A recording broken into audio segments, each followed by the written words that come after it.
పట్టణ నాయకుడికి, రాష్ట్ర స్థాయి నాయకుడికి స్వాగతం. టోర్నమెంట్ ప్రారంభోత్సవానికి ముఖ్య అతిథిగా విచ్చేశారు. వీరిని వేదిక మీదకు సగౌరవంగా ఆహ్వానిస్తున్నాం. వీరికి పులివర్తి బ్రదర్స్ పుష్పగుచ్చాన్ని అందజేస్తారు.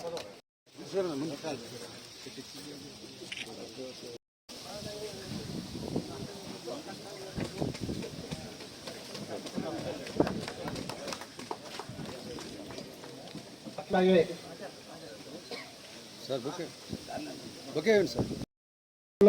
పూర్తి స్థాయిలో అందజేసిన విశ్వోదయ రెక్టర్ శ్రీ వినయ్ కుమార్ రెడ్డి గారిని, ఈయన కూడా మన కళాశాల పూర్వ విద్యార్థి కావడం విశేషం.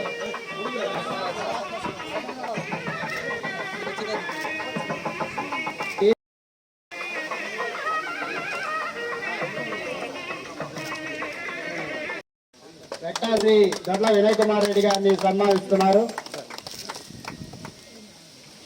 ఈ కళాశాల పూర్వ విద్యార్థి మరియు అధ్యాపకులు, TDP Nellore parliamentary party organizing secretary Shri Pulivarthi Bhaskar Rao గారిని కూడా ఎమ్మెల్యే గారు సన్మానిస్తున్నారు.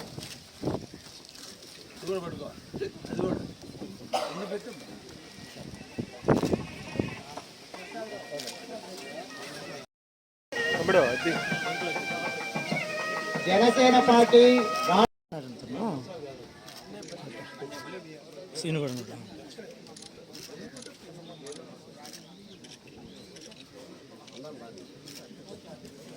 ఇనాగరల్ మ్యాచ్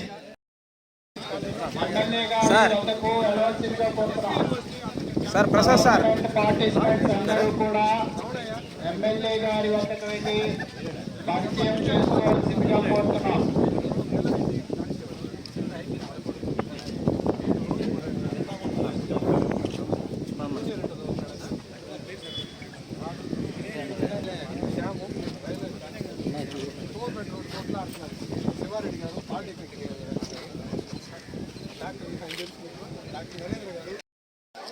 దయచేసి ప్లేయర్స్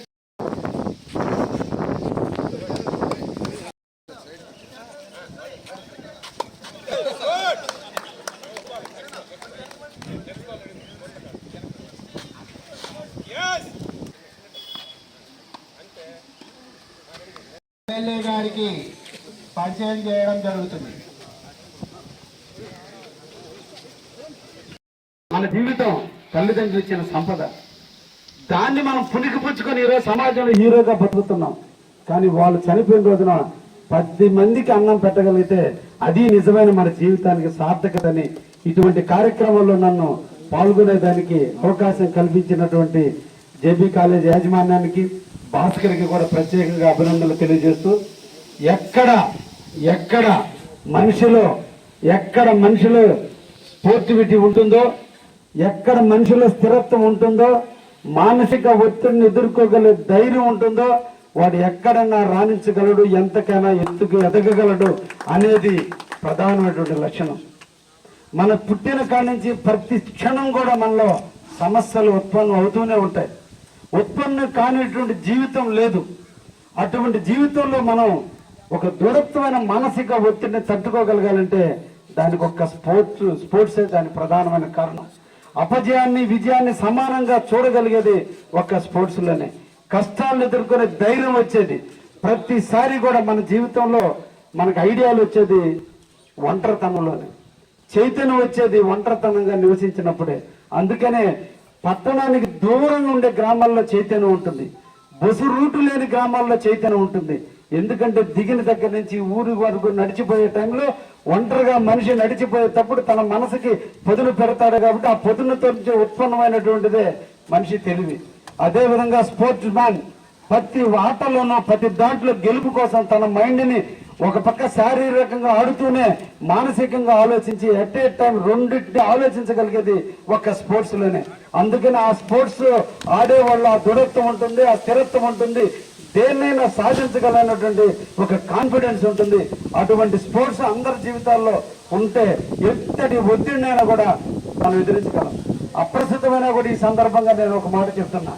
ఈ రోజు కాలేజీలో చదివే పిల్లలు తల్లిదండ్రులు కాంపిటేటివ్ ఎగ్జామ్స్ ని, కాంపిటీషన్, భవిష్యత్తులో నువ్వు డాక్టర్ కావాలి, ఇంజనీర్ కావాలి, ఐఐటి చదవాలని పిల్లల్ని చేరిస్తే ఈ రోజు వాళ్ళు వివాహ వ్యవస్థ మీద కూడా నమ్మకం లేని పరిస్థితి, ఎలా జీవించాలో నమ్మకం లేని పరిస్థితి. చదివారు, ఉద్యోగాలు చేస్తున్నారు, లక్షలు సంపాదిస్తున్నా కానీ వాళ్ళ మానసిక ఒత్తిడిని తట్టుకునే ఆత్మస్థైర్యం లేక, వాళ్ళు స్పోర్ట్స్ అనేవి వాళ్ళ జీవితంలో లేక, గేమ్స్ అనేవి వాళ్ళ జీవితంలో లేక, ఆ దృఢత్వాన్ని పెంచుకోలేక ఈ రోజు చిన్న సమస్యకే వాళ్ళ వైవాహిక జీవితాలను నాశనం చేసుకుంటున్నారు. చిన్న సమస్యకే ఇప్పుడు కూడా తోటి తల్లిదండ్రులు తీసుకుపోయి రూముకి రెంట్ అడగాలన్నా ఆడాడి అనే పరిస్థితికి వస్తున్నారంటే వాళ్ళలో మానసిక స్థిరత్వం లేకనే. దీని అంతటికి కారణం చిన్న వయసులో తల్లిదండ్రులు పిల్లల్ని ఆడించకపోవటం.